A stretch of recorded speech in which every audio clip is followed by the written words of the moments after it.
Sandy song نامی لڑکی جس کا تعلق شمالی کوریا سے تھا 1995 میں اپنی ایک خالہ کے ہاں ورجینیا شفٹ ہوئی۔ امریکہ شفٹ ہوتے ہی سینڈی نے پینسلوینیا اسٹیٹ یونیورسٹی میں داخلہ لیا اور ساتھ ہی پارٹ ٹائم نوکریاں بھی کرنے لگی۔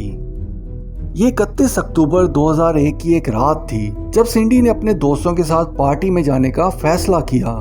یہ پارٹی اسٹیسی پیک اور لیسا کم نے کالج ایونیو میں منعقد کر رکھی تھی۔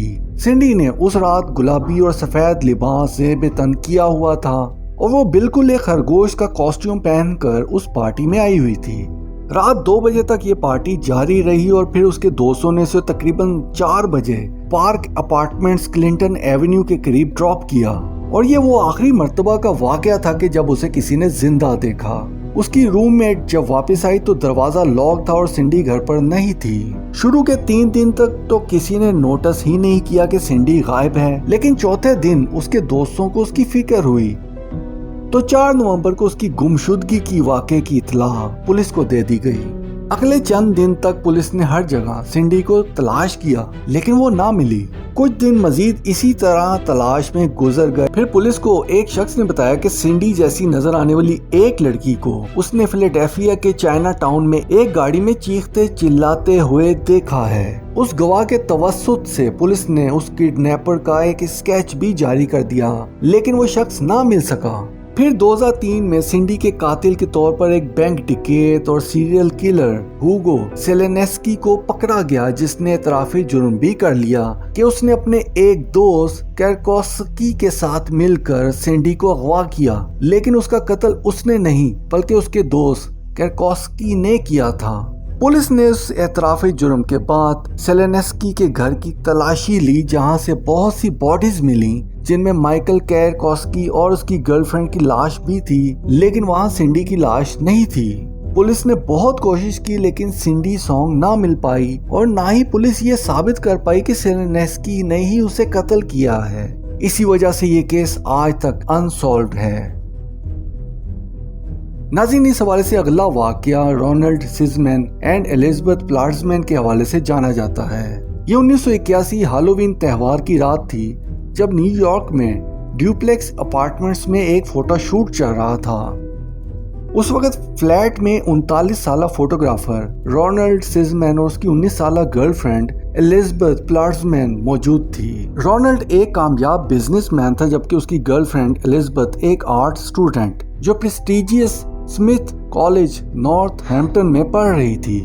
فوٹو شوٹ کے دوران اچانک فلیٹ کے دروازے پر دستک ہوئی لیکن انہوں نے دروازہ نہ کھولا۔ کچھ دیر کے بعد دروازے پر پھر زور سے دستک ہوئی، چنانچہ رونلڈ کو دروازہ کھولنا پڑا۔ جیسے اس نے دروازہ کھولا تو کچھ لوگ اندر داخل ہو گئے جنہوں نے ہالووین ماسک پہنے ہوئے تھے۔ ناظرین، اندر آتے ہی ان لوگوں نے رونلڈ اور اس کی گرل فرینڈ کو بری طرح سے مارنا پیٹنا شروع کر دیا۔ اس کے ساتھ ہی وہ کچھ تلاش بھی کر رہے تھے۔ کچھ دیر یہی سب کچھ چلتا رہا، پھر ان لوگوں نے ایلزبتھ اور رونلڈ کو وہیں قتل کر دیا۔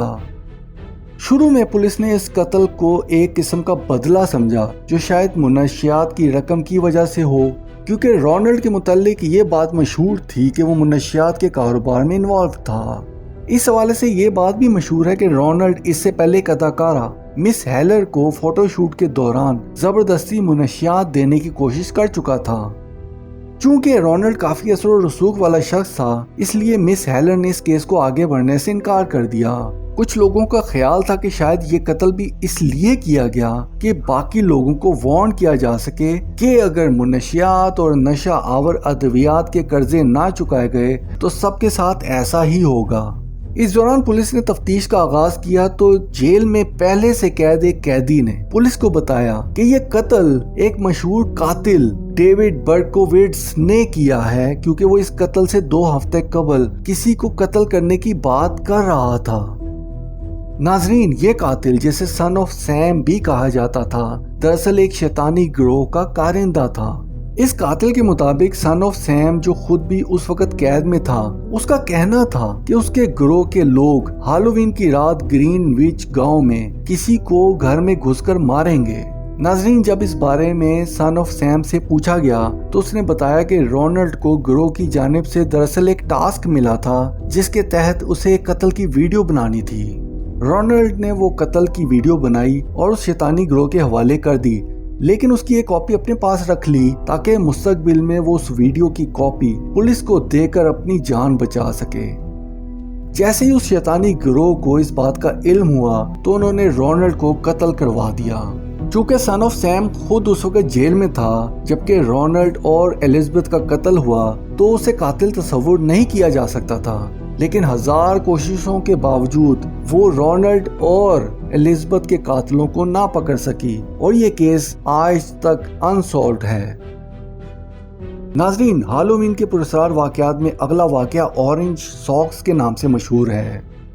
یہ واقعہ شروع ہوتا ہے 31 اکتوبر 1979 کی صبح سے جب پولیس کو جارج ٹاؤن ٹیکساس میں ایک بے لباس لڑکی کی لاش ملتی ہے۔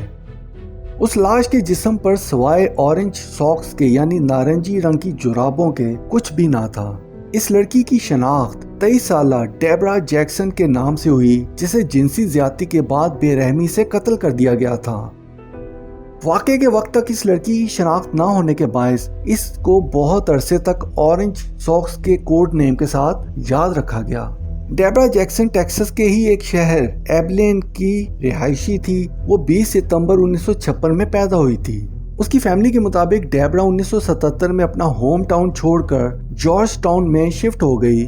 دلچسپ بات یہ کہ 1977 کے بعد اس کا اپنی فیملی سے کوئی رابطہ نہ تھا اور نہ ہی کسی کو علم تھا کہ ڈیبرا کہاں رہتی ہے، اور اسی وجہ سے اس کی کوئی مسنگ رپورٹ بھی نہ تھی۔ ایک رپورٹ کے مطابق شروع میں ڈیبرا نے ایبلین، ایمرلیو اور ایزلے میں کچھ نوکریاں بھی کی، لیکن آخری اطلاعات کے مطابق وہ اس وقت رمادہ ہوٹل، جسے آج کل کیملیٹ ہوٹل کہا جاتا ہے، اس میں جاب کر رہی تھی۔ ڈیبرا کی لاش ملنے سے لے کر 2019 تک یہ کیس انسولوڈ ہی رہا، لیکن 40 برس کے بعد اس کیس میں ایک ہوشربا پیش رفت ہوئی۔ شیرف چوڈی جو اس کیس کو دیکھ رہے تھے، انہوں نے ایک اہم پریس کانفرنس میں بتایا کہ وہ اورنج ساکس والی لڑکی ڈیبرا جیکسن ہے اور اس کی شناخت DNA سے ممکن ہو پائی۔ اس مقصد کے لیے ڈیبرا کی بہن کا DNA لے کر اسے میچنگ کی گئی، لیکن مقتولہ کی شناخت کے باوجود آج تک یہ نہیں معلوم ہو سکا کہ اسے قتل کس نے کیا تھا۔ اور اس کے علاوہ یہ بات بھی پراسرار ہے کہ 40 برسوں تک ڈیبرا جیکسن کو اورنج ساکس کے کوڈ نیم کے ساتھ ہی پکارا گیا۔ ناظرین، اس سلسلے میں اگلا واقعہ the murder of میروین brand land کے نام سے مشہور ہے۔ یہ کہانی 29 سالہ میروین برینڈ لینڈ کی ہے جسے 30 اکتوبر 1982 کی رات اس کے گھر میں داخل ہو کر قتل کر دیا گیا۔ اس رات میروین اور اس کی بیوی ایتھل گھر میں اکیلے تھے جبکہ ان کے دروازے پر دستک ہوئی۔ انہوں نے دروازہ کھولا تو سامنے ایک لحاف اوڑھے شخص کھڑا تھا۔ اس شخص نے اندر آتے ہی میروین سے کہا، ٹرک اور ٹریٹ، نہیں تو میں تمہیں قتل کر دوں گا۔ ناظرین، ٹرک اینڈ ٹریٹ دراصل ہالووین کی مناسبت سے ایک رسم ہے جس کے مطابق جب کوئی ہالووین کا لباس زیب تن کیے ہوئے ہو اور وہ کسی سے ٹرک اینڈ ٹریٹ کہتا ہے تو اگلا شخص اسے کھانے کے لیے کوئی میٹھی چیز پیش کرتا ہے۔ میروین نے یہی سمجھا کہ شاید کوئی ہالووین کی وجہ سے اسے ٹرک اینڈ ٹریٹ کا مطالبہ کر رہا ہے۔ میروین اور اس کی بیوی نے اسے ایک پرینک سمجھا، لیکن یہ پرینک نہ تھا۔ قاتل نے جب دیکھا کہ اس کی بات کو مذاق سمجھا جا رہا ہے تو اس نے اپنی گن نکال لی اور دونوں میاں بیوی کو بیسمنٹ میں چلنے کو کہا جہاں ان کی تجوری موجود تھی۔ میروین جو کہ جنگ عظیم دوم میں ایک فوجی بھی رہ چکا تھا، اس وقت کارپوریٹ کا بزنس کرتا تھا، لیکن اس کے پاس کوئی خاص دولت نہ تھی۔ میروین نے جو کہ اب تک اس بات کو ایک پرینک سمجھ رہا تھا، اس لحاف اور اس شخص کے ساتھ بیسمنٹ میں جانے سے انکار کر دیا۔ قاتل نے جب یہ سچویشن دیکھی تو اس نے میروین پر فائر کھول دیا جو کہ اس کی گردن میں جا لگا۔ قاتل فوراً بھاگ گیا اور میروین کو قریبی ہاسپٹل لے جایا گیا، لیکن وہ ہاسپٹل جا کر جان کی بازی ہار گیا۔ میروین کے حوالے سے لوگوں کا یہی کہنا تھا کہ شاید قاتل کوئی قریبی رشتہ دار ہے کیونکہ بیسمنٹ کی تجوری کے متعلق اور کسی کو علم نہیں ہو سکتا تھا۔ دوسری جانب میروین کی بیوی جو بچ گئی تھی، اس نے پولیس کو بتایا کہ قاتل 16-17 سالہ ٹین ایجر تھا جس کے ہلکے سرخی مائل بال تھے۔ پولیس نے یہی سمجھا کہ قاتل کوئی رشتہ دار ہی ہے، لیکن تفتیش کے باوجود اس بارے میں کوئی بھی ثبوت نہ مل سکے۔ پولیس نے 2010 میں بھی اس لحاف یا تکیے پر موجود DNA کی جانچ پڑتال کی، لیکن پھر بھی یہ کیس غیر حل شدہ ہی رہا۔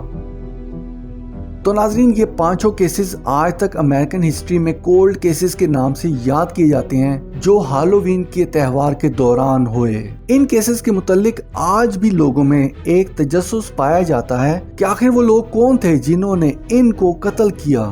ان انسالوڈ کیسوں کے متعلق لوگوں میں آج تک تجسس پایا جاتا ہے کہ آخر ان 5 واقعات میں کون لوگ ملوث تھے۔ ناظرین امید کرتا ہوں آپ کو آج کی انمول کہانی پسند آئی ہوگی۔ اپنی رائے کا اظہار کامنٹ سیکشن میں لازمی کیجیے گا۔ اگلی انمول کہانی میں پھر ملاقات ہوگی، تب تک کے لیے گڈ بائے۔